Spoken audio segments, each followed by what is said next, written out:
அட கடவுளே, இந்த சீமான நம்பி என் வாழ்க்கையே போச்சு.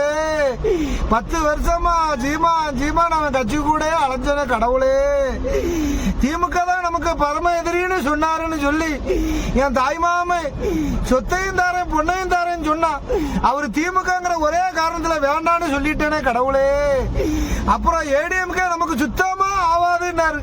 என் சித்தப்ப ஏடிஎம்கே இருந்தாங்கிற ஒரே காரணத்தால அவன் குடும்பத்தையும் வெறுத்துட்டேன். ஐயா, பிஜேபி தான் மொத்த எதிரின்னு சொன்னாருன்னு எனக்கு சொத்து தர வேண்டிய எங்க அப்பனையும் வெறுத்தன. ஐயா, அவர் பிஜேபியில இருக்காருன்னு அந்த கோபத்துல சொத்த பூரா கோயிலுக்கு எழுதி வச்சுட்டு மண்டைய போட்டுட்டாரு. ஐயா, மண்டைய போட்டுட்டாரு. இப்ப சொந்தமும் போச்சு, சொத்தும் போச்சு. சொத்து கூட சம்பாதிச்சிருவேன். ஐயா, சொத்தை கூட சம்பாதிச்சிருவேன். என் சொந்தம் நாளைக்கு காலையில நான் அவங்க மூஞ்சில எப்படி போய் முழிப்பேன். எனக்கு மானம் இருக்கு, எனக்கு ரோசம் இருக்கு.